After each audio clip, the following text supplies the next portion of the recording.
Dans le chapitre 6 de l'évangile de Luc, nous trouvons des enseignements qui ne se limitent pas qu'à l'aspect théorique de la préparation d'un disciple.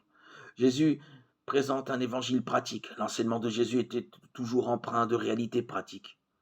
Jésus n'était pas un philosophe présentant de merveilleuses théories sur la vie, mais un maître dispensateur de vie qui donnait des réponses tirées de la vie elle-même. En relisant ces enseignements, nous trouvons souvent qu'il est difficile de dire où ses paroles s'arrêtaient, où ses actes commençaient et inversement. Ses actes étaient ses paroles et ses paroles étaient ses actes.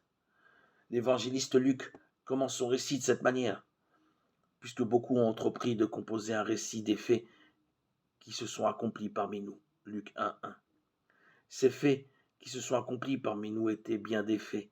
Luc n'était pas un philosophe en train de spéculer sur quelques théories, mais un historien qui composa un récit à propos de théories transformées en faits.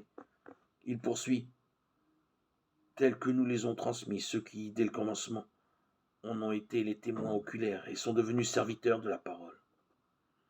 Remarquez que seuls les témoins oculaires peuvent être ministres de la parole. Ils ont observé des faits. L'évangile commence par une parole qui est Dieu en personne. Mais la parole n'est pas juste une parole. Elle est également vie et elle devient chair.